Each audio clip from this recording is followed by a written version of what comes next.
Madame, Monsieur, bonjour. Bonjour à tous. Bienvenue à cette autre édition de la revue des grandes unes sur Equinox Télévision. La presse est donc disponible dans les kiosques ce matin. La nouvelle expression parle de Bamenda, mystère autour de la libération des 78 collégiens. D'ailleurs, les élèves enlevés lundi au nord-ouest sont donc libres depuis hier matin. L'information a été confirmée par les responsables de l'établissement et les autorités de la région qui indiquent que 4 personnes sont encore en captivité, mais les circonstances de leur enlèvement et bien entendu, leur libération suscite beaucoup d'interrogations. C'est à lire en page 3 du journal. Le journal qui parle également de la crise anglophone avec les États-Unis qui appellent au dialogue. Le porte-parole du département des États américains a d'ailleurs annoncé mardi la grave préoccupation des États-Unis face à la crise anglophone et fait savoir que les intimidations systématiques fondées sur l'appartenance ethnique et religieuse doivent donc cesser. C'est en page 4 de ce numéro qui parle également de la CAN 2019. La mission de la CAF annoncé, les émissaires de la Confédération africaine de football arriveront au Cameroun ce week-end, a pris notamment la nouvelle expression qui évoque tout cela en page 10 du journal. Par là, il y a également des grandes opportunités et pas le copie, des grandes réalisations.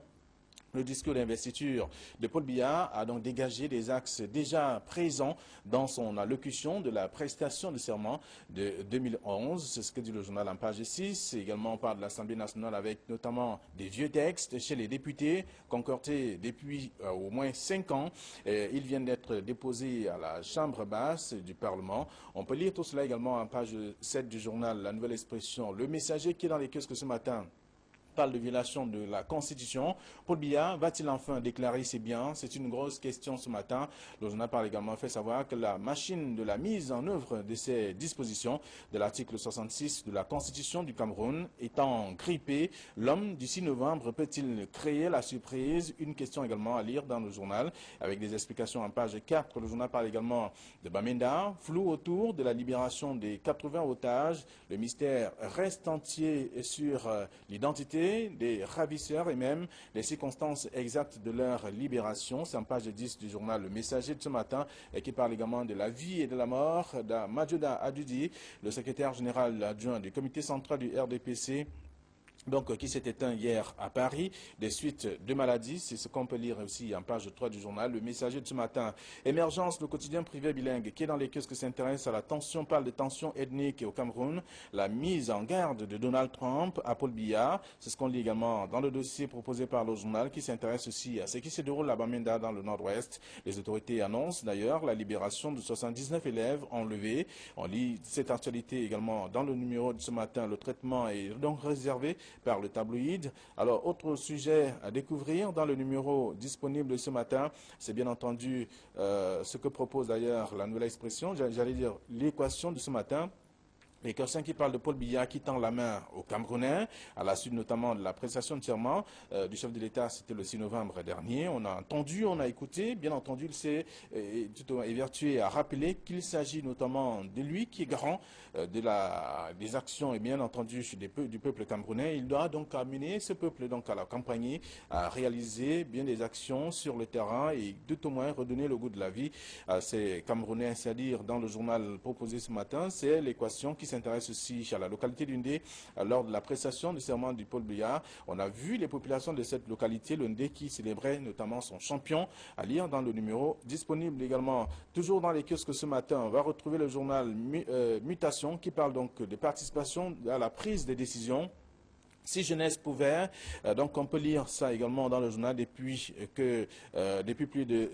plusieurs années d'ailleurs, selon le journal ce matin, pour dire qu'il y a plusieurs décennies donc après, les jeunes sont toujours relégués à la périphérie même de la gestion des affaires au Cameroun. Le chef de l'État qui promet d'ailleurs d'y remédier à cette situation sans préciser tout de même les modalités du changement annoncé ou attendu par ces jeunes en question. Et donc, dans le journal, il y a des réactions des politologues et bien entendu des militants du RDPC, M. Sanga Nyamding par exemple, qui fait des propositions dans le dossier proposé par le journal. Le journal parle également du Nord-Ouest avec comment les otages ont été libérés. C'est également la question et avec la réponse que vous aurez à lire dans le numéro Mutation de ce matin. On va découvrir aussi le journal Le Quotidien de l'économie qui parle de la FADEC, qui emporte d'ailleurs l'argent des épargnants, donc avec l'alerte faite par le journal ce matin. On peut davantage lire l'article pour comprendre un peu qu'est-ce qui motive justement les difficultés rencontrées par l'agence des épargnants en question. Donc le soir hebdomadaire s'intéresse à autre chose, parlant notamment du soutien, de l'un des soutiens de poids de Paul Biya qui s'en est allé. Il s'agit de Amadioda Adjoudi, qui est donc l'un des secrétaires généraux, en tout cas, l'un des secrétaires en tout cas de ce parti politique. On a observé également tout cela dans le journal ce matin. Et d'autres faits aussi, d'autres sujets que je vous invite à lire. Le quotidien Le Jour parle de Maurice Kamto, séquestré dans son domicile dont le leader du MRC est gardé dans son domicile depuis le 6 novembre dernier, interdit de tout mouvement. C'est dans le journal disponible ce matin. Voilà ce que la presse nous propose, celle que nous avons reçue à notre rédaction. Guy Abefonga, bonjour et bienvenue. Bonjour Flavien et bonjour aux nombreux téléspectateurs qui regardent la revue des unes qualitatives des journaux qui paraissent au Cameroun. Donc je voulais simplement ce matin avoir une pensée spéciale pour tous les ouvriers de la presse, tous les journalistes qui au quotidien se donnent beaucoup de mal pour nous faire du bien et qui très souvent sont incompris et qui travaillent dans un environnement de misérabilisme déconcertant et qui par la suite sont injustement, la plupart du temps, sanctionnés par nos autorités. Merci. Courage à ceux-là qui travaillent au quotidien pour éclairer la population. Merci. Nous allons évoquer le sujet tout à l'heure. Bonjour Kamineli. Fabien Bolonongo, bonjour téléspectateurs d'Equinox. Moi, je voudrais avoir une pensée émue pour la famille de M. Amadioda Adjoudi, que j'ai connu personnellement. C'est un monsieur très affable et qui, dans quelques-unes de nos conversations, parce qu'il a été ministre d'Amadou Ahidjo, il a été ministre de Paul Biya pendant 20 ans, vous le savez très bien, et il m'a raconté les conditions dans lesquelles il a été remarqué par le président Amadou Ahidjo et comment il a travaillé avec lui, et comment il a travaillé avec M. Paul Biya. Donc ce monsieur qui est un homme très très affable, un homme très réservé, son aide à aller aujourd'hui, je voudrais adresser toute ma sympathie à sa famille. Très bien. Avec vous également, nous allons aborder un sujet que la presse n'a pas évoqué ce matin, comme vous le savez, puisque c'est arrivé à une heure indue, c'est-à-dire après 23 heures, carrément. Il y avait déjà tous les tabloïds, je voudrais dire, les rédactions étaient déjà passées à l'imprimerie. Il s'agit de l'interpellation et même l'incarcération de Mimi Mefo, qui est journaliste, travaillant pour le groupe La Nouvelle Expression, alors qui a passé sa première nuit à la prison de Nebel. J'imagine la froideur avec laquelle les téléspectateurs vont apprendre cette nouvelle, ceux-là qui ont découvert ou alors qui ont régulièrement regardé Mimi Mefo sur Equinox. Non, il faut dire que nous avons tous appris avec beaucoup de surprise l'incarcération, on va dire l'incarcération, vu que c'est de ça qu'il s'agit à Nubel, et la rapidité avec laquelle les choses sont allées prête quand même à équivoque. On se serait quand même attendu à ce que l'audition se passe un peu plus dans la règle de l'art, mais à peine auditionnée et à peine elle est envoyée à Nubel, j'avoue que ça laisse quand même une douche froide pour la plupart de ceux qui travaillent au quotidien pour apporter l'information et donner la nouvelle. Vous voyez, notre malheur, c'est que je l'ai très souvent dit, on est dans un environnement où la démocratie reste encore un apprentissage assez douloureux. Et les gens n'ont pas encore accepté qu'on puisse avoir des avis contraires et disent le contraire de ce qu'ils pensent et qu'on soit vraiment dans le stricto sensu du principe, c'est-à-dire que relayer exactement ce qu'on a vu et ce qu'on a entendu. Et à partir de ce moment où on n'a pas toujours cette capacité à écouter et à voir et à laisser entendre les choses telles qu'elles sont, on a malheureusement envie de donner raison à ceux qui pensent qu'on est dans un état dans lequel il y en a, parce que ce type de situation va conforter ceux qui ont toujours pensé que la liberté de presse au Cameroun est à remettre au calendrier grec, parce que rendre compte au quotidien de ce qui se passe dans les 10 régions du Cameroun fait partie du travail quotidien des journalistes, et on ne devrait pas être interpellé et incarcéré parce qu'on rend compte des faits. C'est un peu désolant. Vous êtes le papier de la presse, les journalistes doivent-ils disparaître ou arrêter d'exercer? Non, moi je dis que j'ai été tétanisé par, au moment où j'ai appris l'incarcération de Mimi Mefo, une jeune professionnelle que je côtoie tous les jours. une professionnelle très consciencieuse, ça c'est reconnu. D'ailleurs, tous ceux qui la voient présenter le journal ou bien faire des reportages connaissent au moins son nom, ce nom-là. Qu'elle soit convoquée devant le tribunal militaire et envoyée in petto à la prison centrale de New Bell en pleine nuit, moi je pense que c'est une erreur. C'est une erreur, il faut le rappeler. C'est une erreur dans la mesure où tous ceux qui sont chargés de l'application de la loi doivent connaître, doivent appréhender en réalité l'opportunité de certains actes qu'ils posent. Arrêter une journaliste, l'envoyer, la traduire devant le tribunal militaire et l'envoyer à la prison de New Bell 3 ou 4 jours après la prestation du serment du chef de l'État. Moi je dis que c'est préparer la presse à s'agiter pendant plusieurs mois et même l'international.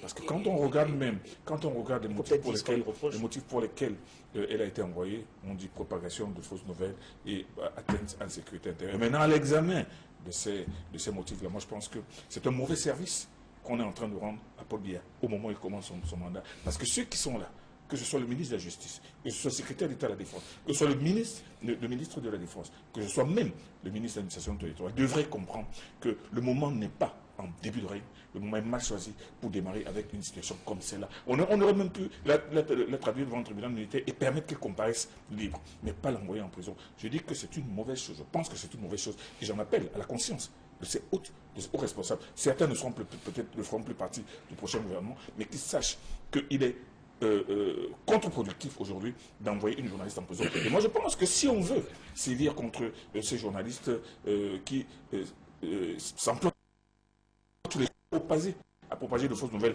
dans les réseaux sociaux. On les connaît. Je ne veux citer aucun nom aussi.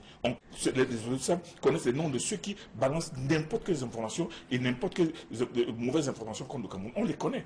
On aurait pu d'abord commencer à les convoquer, leur montrer le doigt, leur dire qu'on va sévir. Et maintenant, sévir après un avertissement. Mais on ne peut pas prendre une journaliste, et surtout une femme, une jeune femme, l'envoyer. Il m'a dit que c'est une erreur et il est encore temps de pouvoir remédier à cette situation. Alors, ce n'est pas avec l'attitude de quelqu'un qui va à l'église, mais elle était plutôt menottée lorsqu'elle on la conduisait. C'est dire toute l'humiliation qu'on voulait apporter à cet acte-là et comme une sorte de message subliminal qu'on envoie à la presse de se tenir à distance. Et c'est très irritable. Je crois quand même que il faut qu'on le dise avec suffisamment d'enfance. Equinox, c'est un média quand même qui a des journalistes dont le professionnalisme et la rigueur, force, admiration et respect. Donc on ne peut pas, je crois que sauf si je me trompe, Mimi est d'ex-anglais, adjoint, oui, à Equinox, voilà. Donc ça veut dire qu'en réalité, je veux dire, elle a une certaine rigueur, une certaine distance, une maturité dans le traitement de l'information.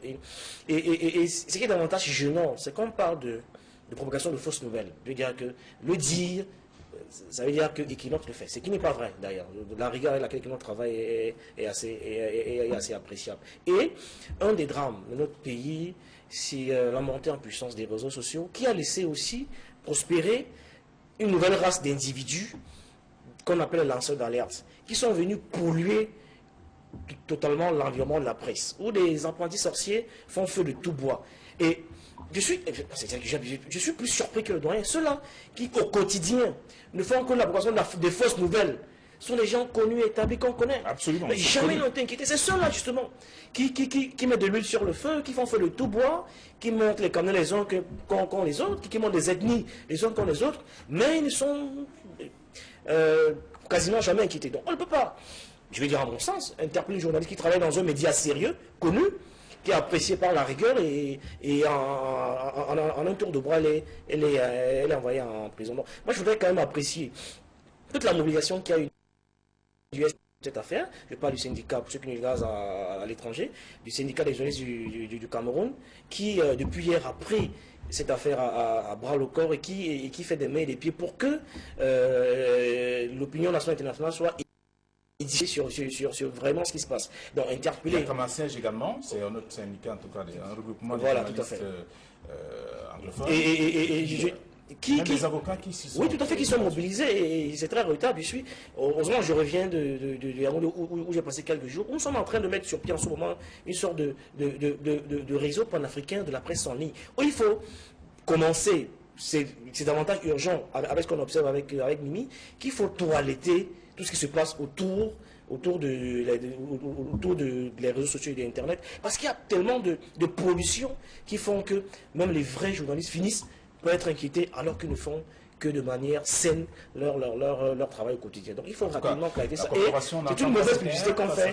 C'est une mauvaise publicité qu'on fait au président Paul Biya. Je pense que à ce jour-ci, les vrais brigands sont évolués assez levés, on les connaît. Je crois que c'est une mauvaise publicité qu'on fait au président. Il n'en avait pas besoin en ce moment, il a besoin. Il parle des grandes opportunités. Il a aujourd'hui plus que jamais besoin d'être accompagné par une presse crédible dans le relais de l'information. C'est une mauvaise publicité, on aurait pu éviter ça. C'est regrettable. La corporation n'entend pas se taire de toute façon face à cette situation. On verra bien ce qu'il y aura à faire tout au long de son séjour. Et, il est fort probable qu'il y ait donc des écrits et autres qui pourraient donc susciter des réactions importantes face à cette situation. Camille, nous allons évoquer quelques cas également. Oui, mais avant de les évoquer, quand vous dites que la corporation n'entend pas se taire, elle ne va pas se taire. La corporation ne va pas se taire, les journalistes vont continuer à parler, les ONG vont parler, les avocats vont parler, ça va faire de la mauvaise publicité au Cameroun. Je le dis, je le maintiens, le président de la République n'avait pas besoin d'une affaire aussi saumâtre en début de mandat, alors que c'est une mauvaise décision qui a été prise. Vous vous souvenez, je vais vous dire, en 1990, quand M. Yonoblak est arrêté par un certain commissaire Bachandji, tout simplement parce qu'il s'était réuni chez lui avec quelques amis pour écrire une lettre qui n'a même pas été publiée. On a arrêté Yonoblak, on les a envoyés en prison, on les a traduits devant le tribunal militaire, mais il y a une mobilisation monstre, tant au niveau de la presse que des avocats et de l'international. C'est à cause de cette malencontreuse, je dis, initiative du commissaire Bachandji, parce que s'il n'avait pas arrêté M. Yonoblak, il n'y aurait pas eu l'affaire Yonoblak. C'est à cause justement d'une mauvaise interprétation. Quelques mois plus tard, quelques années plus tard, la même année, à la fin de l'année, au moment où l'affaire est en train de se tasser, Célestin Monga a écrit un article que personne n'a lu, dans lequel il dit que Paul Biya a un discours condescendant et tout cela. On fait arrêter Célestin Monga, on les envoie à la PJ. Imaginez, ça fait un bruit, un cafarnaum monstre. À cause de cela, on a débouché sur les villes mortes.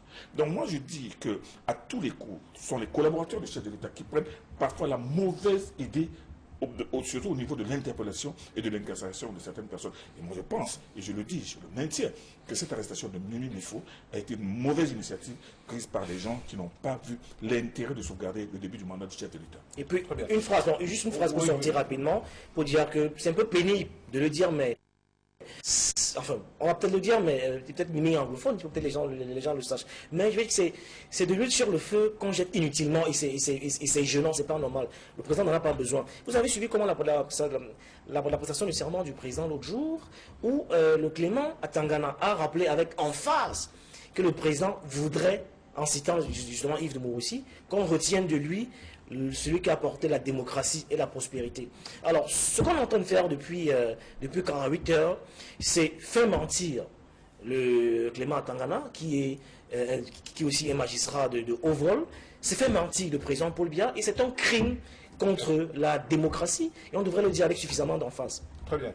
Alors, la presse également est disponible, comme on le sait, même si le sujet n'a pas été évoqué par les tabloïds, parce que, ayant été mené en tout cas une certaine heure, 23 heures par là, la presse parle bien entendu de ce mystère autour de la libération des 72 collégiens. C'est la nouvelle expression qui titre ainsi, et en même temps, le journal Le Messager qui parle donc de flou autour de la libération des 80 otages.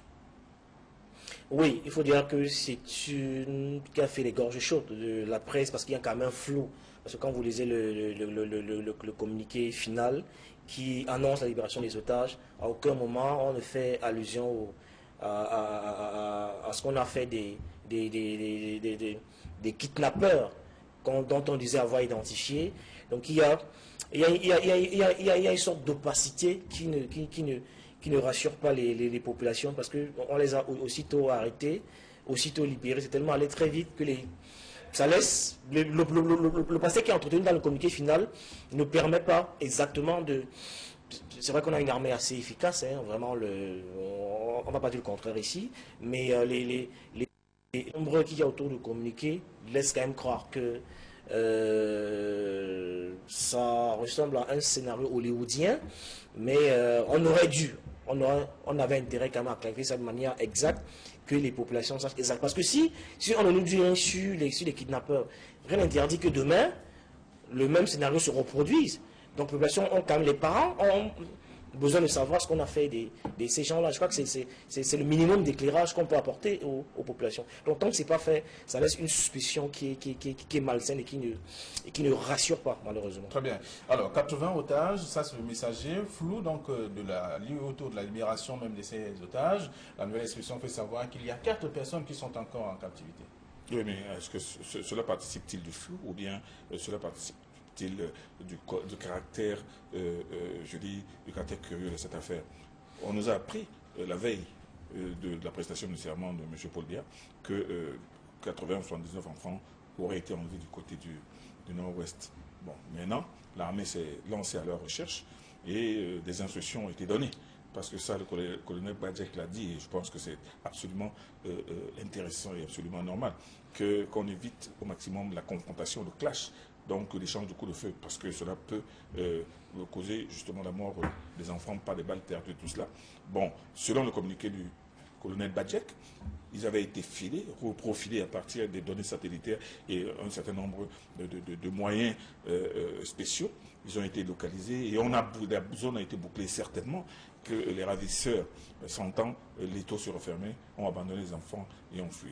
Bon, il faut aussi le dire dans les réseaux sociaux, parce que ça aussi c'est la vérité, et c'est peut-être ça qui pousse la presse à se poser des questions. Oui, alors, certaines sources disent que certains amazoniens ont dit que c'est pas eux, d'autres disent que non, c'est peut-être les forces de l'ordre qui les ont. Bref, on raconte un peu tout et un peu n'importe quoi au sujet de cette affaire, dans une région où justement les kidnappings sont devenus monnaie courante à un moment donné, et surtout les kidnappings d'enfants et de personnalités, de responsables administratifs. Moi, je pense que la presse devrait continuer à faire ce qu'elle a à faire, c'est-à-dire que relayer l'information, peut-être se poser des questions, mais pas des questions obscènes. Parce que, souvenez-vous, cette même presse s'était posé la question la semaine dernière de savoir quelle est la balle qui a tué le pasteur américain.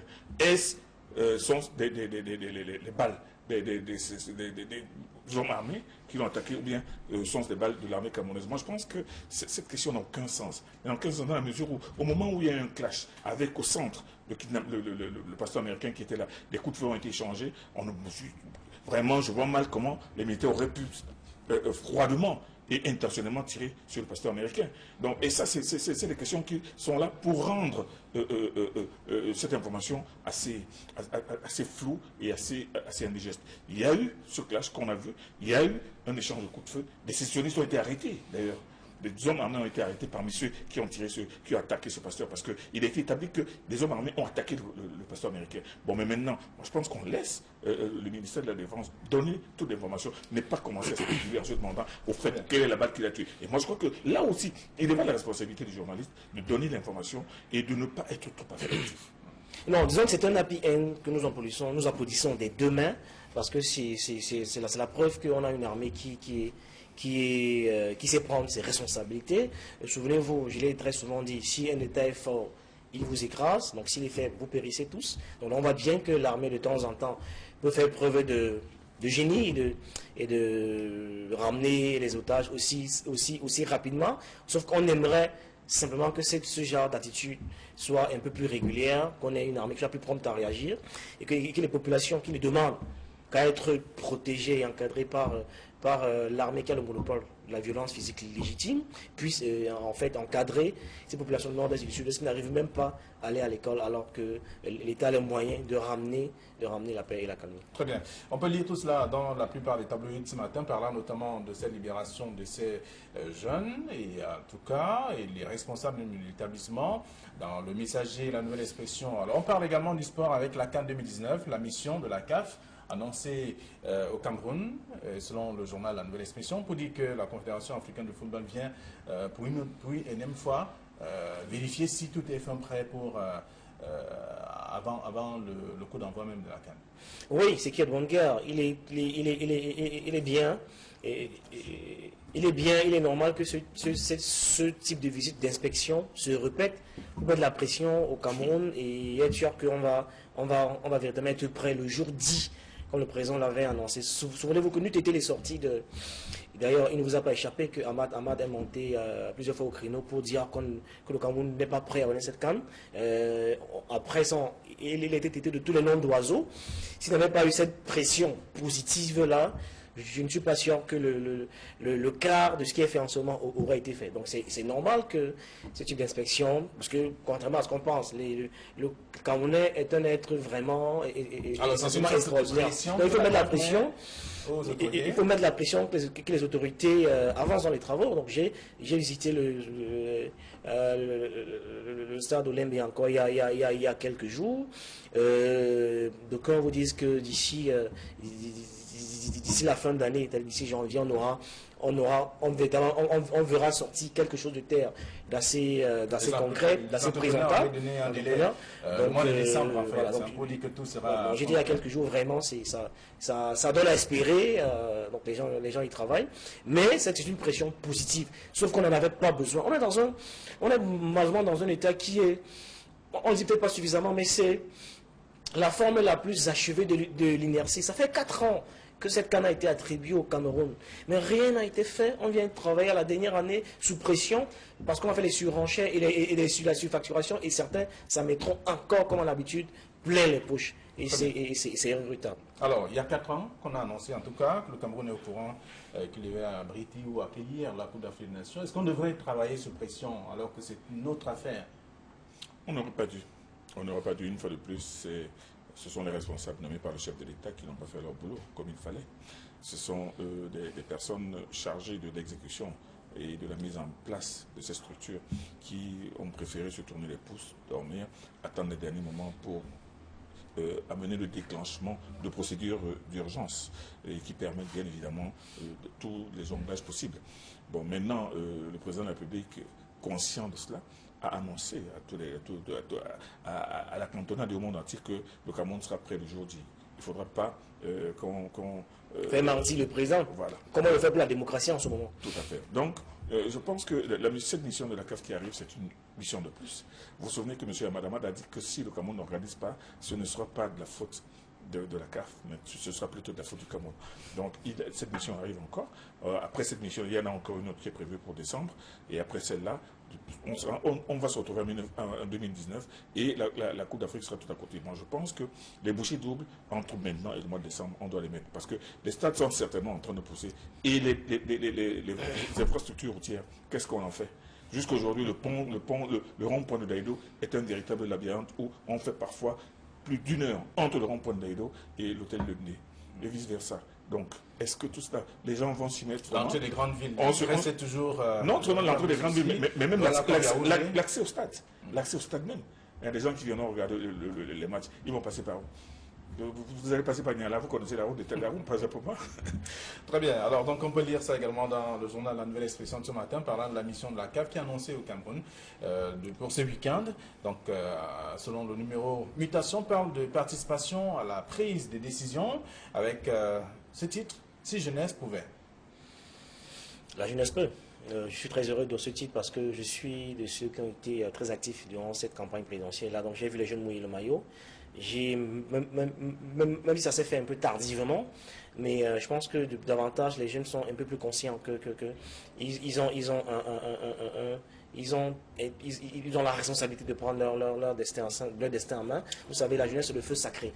C'est le feu sacré et le président l'a régulièrement présenté comme étant le fer de lance de la nation. Malheureusement, elle n'est pas toujours au cœur des décisions parce qu'elle a été reléguée au second rôle. Sauf que c'est terminé, ça ne va plus durer longtemps. Les jeunes ont davantage compris que le pouvoir s'arrache, il ne se donne pas. Donc, vous avez apprécié comme moi sur les candidats à l'élection présidentielle, l'essentiel des candidats étaient jeunes. Et ça donne des raisons aux autres jeunes d'espérer, d'oser même, Le président demande aux jeunes d'oser, ça permet aux jeunes d'oser justement et de croire qu'ils peuvent inverser le rapport des forces. Jeunesse peut prendre. Je suis très heureux parce que l'échéance à venir, c'est-à-dire l'année prochaine à la municipale et législative, de plus aujourd'hui, d'ailleurs j'ai reçu encore des jeunes à notre plateau Céline pour convaincre il y a quelques jours. Vous avez des jeunes qui se préparent déjà pour aller aux législatives, qui sont en train de mobiliser les fonds et les moyens pour ça. Donc ça veut dire que c'est une des conséquences de cette élection présidentielle là et ils vont se multiplier comme ça au fil des semaines qui iront braver les interdits et briguer des postes de responsabilité pour que pas ces vieux mais ces anciens qui sont au pouvoir estiment qu'il n'y a aucune honte à être jeune et qu'un jeune, parce qu'ils sont arrivés au pouvoir jeunes, donc nous pouvons aussi arriver au pouvoir jeune et faire de très belles choses. Très bien. Alors depuis plus de 2 décennies, c'est le journal, en tout cas les jeunes sont toujours relégués au second rang, aux oubliettes parfois. Aujourd'hui le chef d'État a promis d'y remédier, en tout cas il estime qu'il faut davantage apporter quelque chose de positif, amener les jeunes à se mouiller le maillot, et on a vu, Hervé rappelle quand même quelques-uns qui se sont battus pour être candidat à l'élection présidentielle, d'autres également qui se battent aussi pour les législatives et municipales à venir. Donc il y a plein de choses. Mais comment, avec tout cela, le journal précise que le chef d'État va préciser les méthodes ou les modalités du changement attendu par ces jeunes. Moi j'ai beaucoup aimé ce titre de mutation, si jeunesse pouvait. En réalité, c'est extrait du fameux proverbe qui dit « si vieillesse savait ». Si jeunesse pouvait. Si jeunesse savait, si vieillesse pouvait. En réalité, on veut dire que quand on est jeune, on n'a pas encore accumulé de l'expérience, et quand on est vieux, on n'a plus la force d'exprimer. Alors, en disant que si jeunesse pouvait, en mettant si vieillesse pouvait, on aurait pu lire là-dedans que, bon, comme Paul Biya est assez vieux, s'il pouvait vraiment avoir la force de ces jeunes à côté de lui pour faire avancer le Cameroun, ça, c'est tout à fait normal. Et maintenant, si jeunesse pouvait, maintenant, cette jeunesse qui est là, cette jeunesse pouvait vraiment être à côté de Paul Biya, être exploité comme il pouvait, et comme il se doit, pour faire avancer les choses. Parce que là, c'est une interpellation, Paul Biya, pour lui faire comprendre que la jeunesse a encore la force de pouvoir l'accompagner, lui qui est vieux, qui sait, mais qui n'a pas la force.